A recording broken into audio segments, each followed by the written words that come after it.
Hello, good morning. Welcome to my YouTube channel. Today I will take a class of English literature, BA first semester in Maharaja Ganga Singh University prescribed syllabus. Okay, the name of the poem, Go and Catch a Falling Star, or it is written by John Donne. ये John Donne के द्वारा लिखित कविता है। John done is a metaphysical poet, as well as this poetry that is written by John Donne, it is a cynical poetry. Go and Catch a Falling Star is a poem about inconstancy of a beautiful woman. एक सुंदर औरत की बेवफाई से संबंधित है. In this poem, the poet tells us कि it is impossible to catch a falling star. It is also impossible to get a child from the mandrake roots. It is also impossible to tell the past year. It is also impossible to tell कि who clapped the devil's feet. Or it is also impossible to song of the mermaid. यानी यहाँ असंभव चीज़ों की वो बात कर रहा है, असंभव चीज़ों के बारे में बता रहा है कि गिरते हुए तारे को नहीं पकड़ा जा सकता. विशाखा मुल्क नाम का एक जो पौधा होता है जिसकी शक्ल ह्यूमन से मिलती जुलती है, उस पौधों की जड़ से बच्चे को उत्पन्न नहीं किया जा सकता. शैतान का पैर किसने खींचा ये नहीं बताया जा सकता. हमारे it is also impossible to tell the past years of a man. एक व्यक्ति के अतीत के दिन कहाँ चले गए, कैसे चले गए, उनको बताना भी असंभव है. It is also impossible to tell the nature of human who keeps off a navy. और यानी मनुष्य के स्वभाव में इस प्रकार की प्रकृति का पता लगाना कि उसमें ईर्ष्या का भाव भी न हो. और it is also to find out the reasons that a man can not be become honest, कि एक मनुष्य का एक ईमानदार होना संभव न हो. तो ऐसे कारणों का पता लगाना जो हमें इस प्रकार की बातों को बता, यानी वो उन असंभव चीज़ों के बारे में कह रहा है.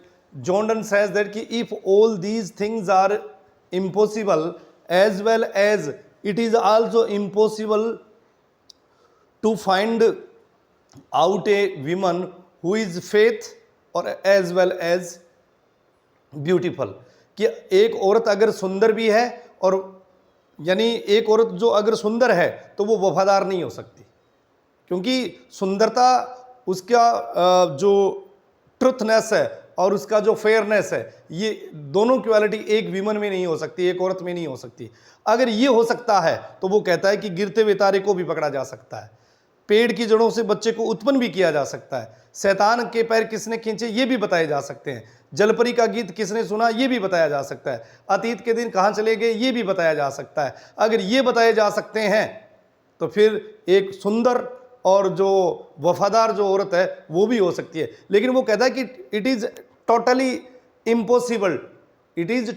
Impossible to find a women who has both quality, who has beautiful as well as faithful, कि जो वफादार भी है और सुंदर भी है, ये दोनों क्वालिटी नहीं हो सकती. और that's why this poem is called a cynical poem, इसलिए इसको एक सिनिकल पोइम कहा है. देखिए,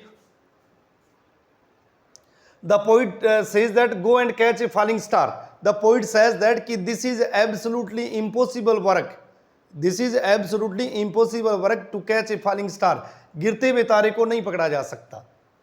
gate the child a mandrake root.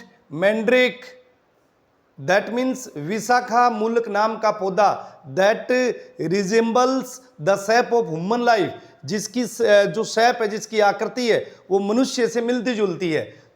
In the second line the poet says that he says that कि it is also impossible to produce a baby, to produce a child from mandrake root. विशाखा मुल्क नाम के पौधे की जड़ों से बच्चे को उत्पन्न भी नहीं किया जा सकता.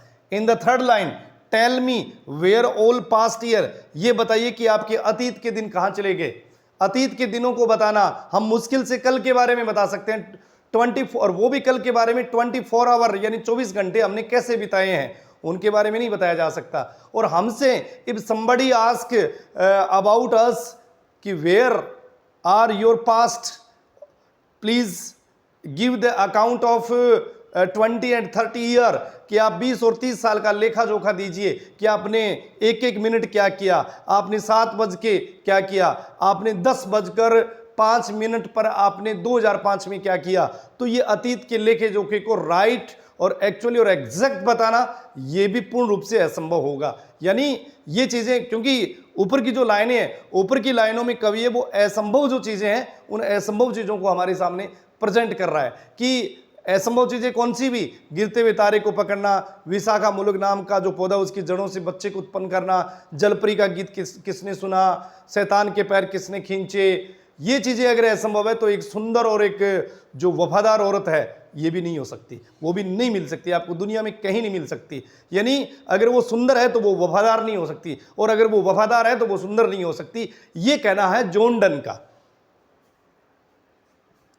टेल मी, बताना, where all the past year, की आपके जो अतीत के दिन हैं वो कहां चले गए। और हु क्लैप्ड, क्लैप्ड का मतलब स्पिल्ट द डेविल्स फिट, और शैतान के पैर किसने खींचे। कोई शैतान का पैर खींच के अपने पास नहीं आ सकता, क्योंकि जब वो शैतान के पास जाएगा, when somebody goes to Satan goes to a devil, or when he returns, or that he tells about his experience कि I clapped the devil's feet, कि मैंने शैतान का पैर खींचा, निश्चित तौर पे वो नहीं बता सकता, क्योंकि जब वो लौट के आएगा तब तक he has died, तब तक वो मर चुका होगा। तो शैतान का पैर आज तक तो किसी ने नहीं बताया। हाँ, हम पुराने रिकॉर्ड में, इतिहास में पढ़ते हैं, क्योंकि कलयुग में ऐसा बताना असंभव है। ये बातें जो पुराने टाइम की है, और पुराने टाइम में भी शैतान का पैर किसने खींचा ये बताना भी असंभव था। Teach me to hear, teach me का मतलब है यहां बताना, me to hear mermaid singing, mermaid means half fish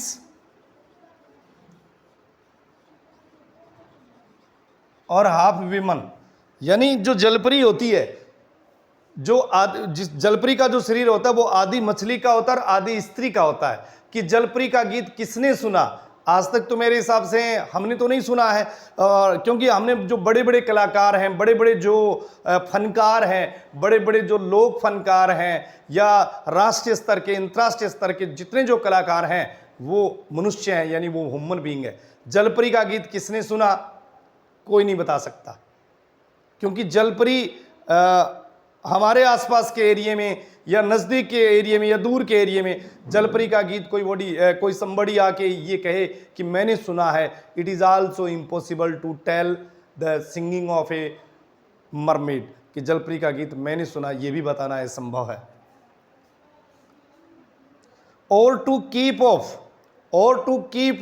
और उन चीज़ों का पता करना कि मानव की प्रकृति में, मनुष्य की प्रकृति में ईर्ष्या न हो।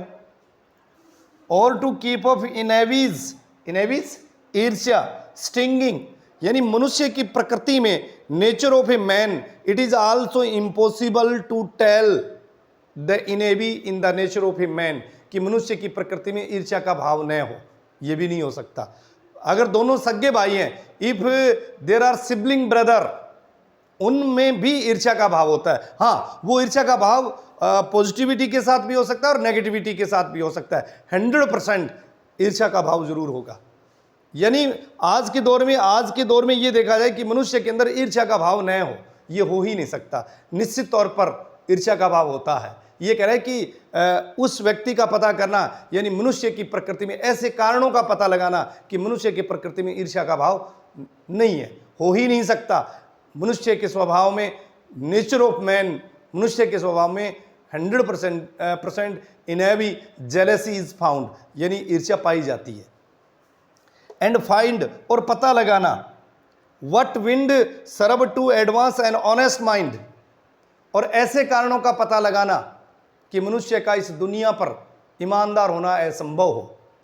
ऐसे कारणों का पता लगाना कि मनुष्य का इस दुनिया पर ईमानदार होना असंभव। हाँ, यस वी नो, हम जानते हैं कि 90% population are corrupted, they are not honest but they are dishonest, कि वो ईमानदार नहीं है, बेईमान है। But 10%, but the possibility of 10%, possibility of 5% are also available on the earth, ये पृथ्वी पर मौजूद है। आपको किसी गांव में 90% लोग बेईमान मिल जाएंगे, लेकिन कम से कम आपको 10% लोग हैं वो ईमानदार मिलेंगे। ये कह रहे हैं कि ऐसे कारणों का पता लगाना, to find out the reason, to find out the causes, to find out the reason, to find out the causes, that in the nature of a man there is not the quality of a honest man, कि उस व्यक्ति के मनुष्य में या इस प्रकार के मनुष्य में ईमानदारी का भाव न हो। ऐसे कारणों का पता लगाना कि मनुष्य के स्वभाव में, यानी मनुष्य ईमानदार नहीं हो सकता है, हो ही नहीं सकता। बेशक मानते हैं कि बहुत सारे आज के दौर में, in the present era, in the present epoch, in the present time, in the present period,